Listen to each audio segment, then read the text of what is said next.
अमृत काल में दरभंगा वासियों को अमृत भारत ट्रेन की ऐतिहासिक सौगात दी है और अब मिथिला के लोग सीधे अयोध्या जाकर राम की जन्मभूमि पहुंचकर दर्शन और पूजा कर सकेंगे।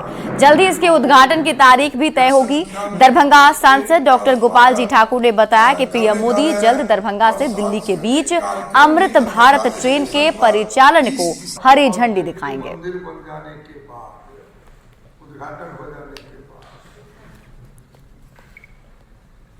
इस ट्रेन के माध्यम से अयोध्या में जो भव्य और दिव्य मंदिर का निर्माण होने जा रहा है 22 जनवरी का, जिसका उद्घाटन देश के यशस्वी प्रधानमंत्री नरेंद्र भाई मोदी करने जा रहे हैं, तो यह ट्रेन अयोध्या दर्शन करने के लिए भी राम और सीता का दर्शन जो होगा, मिथिला के लोग जाएंगे, उसके लिए भी यह वरदान साबित होगा। केंद्र सरकार के विभिन्न कल्याणकारी योजनाओं के बारे में आम लोगों को बताने के लिए विकसित भारत संकल्प यात्रा कार्यक्रम के तहत पटना साहिब विधानसभा क्षेत्र के मीना बाजार और मेहंदीगंज में विशेष शिविर का आयोजन किया गया। इस मौके पर पूर्व केंद्रीय मंत्री और पटना साहिब सांसद रविशंकर प्रसाद, बीजेपी के राज्यसभा सांसद राकेश सिन्हा सहित कई लोग मौजूद रहे। तक पहुंच रही है। पहले इस समृद्धि के लिए लोग बैंकों के दरवाजों पर या अधिकारियों के दफ्तरों में भटकते थे। आज जनप्रतिनिधि और बैंक और सरकारी अधिकारी आज जनता तक जा रहे हैं, उन्हें ढूंढ रहे हैं। यह उभरते हुए और विकसित भारत का एक प्रमाण है। ये जो मोदी जी की गारंटी है, ये विकास की गारंटी है। मोदी जी की सरकार गरीबों की सरकार है। तो आज 2 लाख रथ चल रहे हैं पूरे देश में। हमारे लोकसभा में भी चल रहे हैं, पटना साहिब विधानसभा में भी चल रहे हैं। और आज तो मोदी जी ने यहाँ पर देश के लाभार्थियों से भी बात की। उज्ज्वला योजना का लाभ मिले, फुटपाथ में रेडी पटरी वालों को लोन मिले, मुद्रा योजना में सहयोग मिले, लाखों रुपए मिल रहे हैं। जम्मू कश्मीर के पुंछ में आतंकी हमले में शहीद नवादा के जवान चंदन के परिवार से मिलने केंद्रीय ग्रामीण विकास मंत्री गिरिराज सिंह उनके घर पहुंचे। वारसलीगंज के नारो मुरार गांव में शहीद चंदन के परिवार से मिलकर गिरिराज सिंह ने सांत्वना दी और पीड़ित परिवार के किसी सदस्य को नौकरी के लिए रक्षा मंत्री राजनाथ सिंह से बात करने का भरोसा भी दिलाया। इस दौरान गिरिराज सिंह ने नीतीश सरकार पर जमकर निशाना साधा और बिहार के एक बेटे की शहादत का अपमान करने का आरोप लगाया। आरोप है कि बिहार सरकार का कोई भी प्रतिनिधि अब तक शोक संतप्त परिवार से मिलने नहीं पहुंचा है। आपको बता दें कि 21 दिसंबर को पुंछ में आतंकी हमले में चंदन कुमार शहीद हो गए थे। भाग्यपूर्ण है, बेटा तो लौट के आता नहीं है, चंदन लौट के आएंगे नहीं। देश के लिए शहीद हुए हैं, यही गर्व है।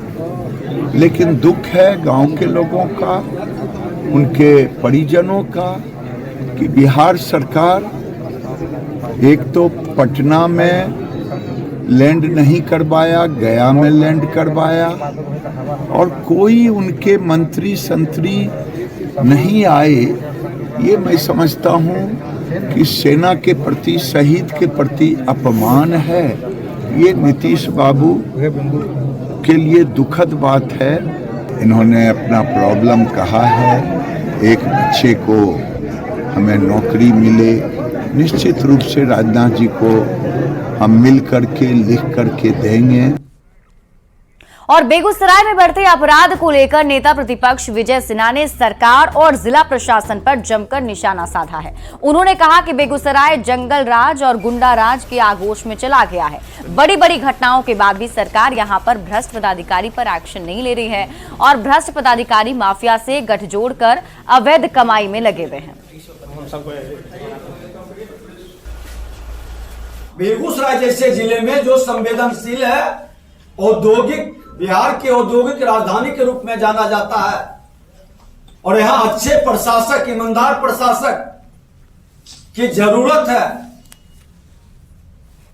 लेकिन ये सरकार आखिर क्यों बेगूसराय को डिस्टर्ब करने के लिए ऐसे लोगों की जामात को बैठा रही है?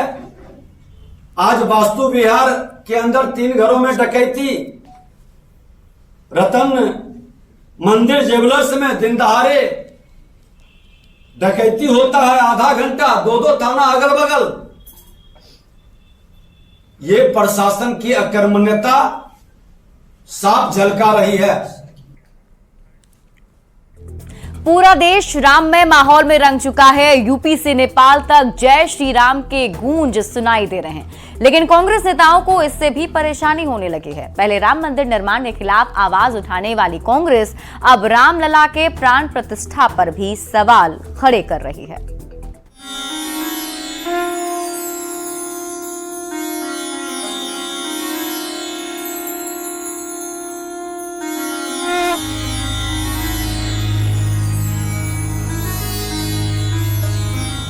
राम नाम की गूंज क्या विपक्ष को परेशान करने लगी है?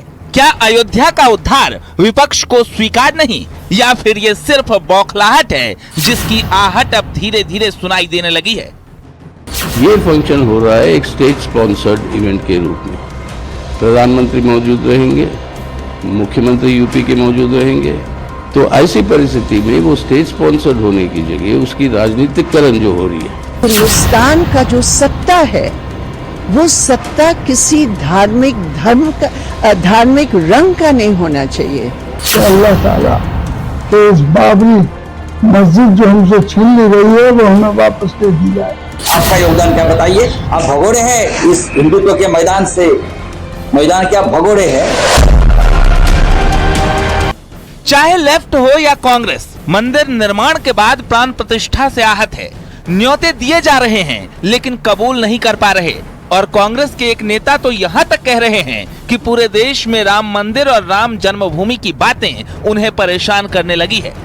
कांग्रेस नेता सैम पित्रोदा ने कहा, जब पूरा देश राम मंदिर और राम जन्मभूमि पर अटका हुआ है, ये मुझे परेशान कर रहा। राम मंदिर निजी मामला है, इसे देश का एजेंडा न बनाया जाए। प्रधानमंत्री स्कूलों में समय देने की जगह मंदिरों को समय दे रहे हैं। यानी कांग्रेस के नेता मान चुके हैं कि उन्हें धर्म कर्म में नहीं, जनता की आस्था में नहीं, बल्कि सिर्फ राजनीति में रुचि है।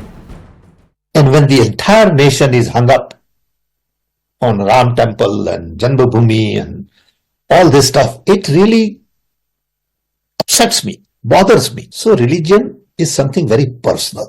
Don't nationalize it. Don't use for political gains. If Prime Minister is spending time in temples all the time, it bothers me. कभी सत्ता के शिखर पर बैठी कांग्रेस का पतन जारी है। धीरे धीरे कई राज्यों की कांग्रेस सरकार घुटने पर आ चुकी है, लेकिन उनके पास इस खत्म होते जनाधार की नहीं, बल्कि राम मंदिर निर्माण की चिंता और विराजमान होते प्रभु राम के नाम सियासत करने की है, जिसमें करोड़ों राम भक्तों की आस्था है। कांग्रेस भगवान श्री राम को काल्पनिक बताती थी। उन लोगों को अयोध्या में रामलला की जन्मभूमि पर भव्य मंदिर निर्माण हो रहा है, देश पूरा खुश है। जो राम विरोधी हैं वो दुखी हैं, लेकिन उनके दुखी होने से रामलला की जन्मभूमि पर भव्य मंदिर निर्माण का जो कार्य चल रहा है, ना वह प्रभावित होगा, ना अयोध्या का सर्वांगीण विकास प्रभावित होगा, और ना हमारे जो तीर्थ स्थल हैं उनके जो विकास का काम है वह प्रभावित होगा। माननीय प्रधानमंत्री श्री नरेंद्र मोदी जी की प्रेरणा से अयोध्या का विकास कर रहे हैं, काशी का विकास कर रहे हैं, मथुरा वृंदावन का विकास कर रहे हैं। कष्ट हो रहा है और ये कांग्रेसी ज्यादा परेशान है, तो उनकी सत्ता चली गई है तो दूसरे की सत्ता में और दूसरे के कार्यों में दखल देना चाहते हैं, और उनको खराब लग रहा है राम मंदिर का निर्माण, और लगा रहे हैं कि बेरोजगारी और क्या कहते हैं कि महंगाई, इसको लेकर ये महंगाई बेरोजगारी शुरू से है। और फिलहाल इस बुलेटिन में अभी के लिए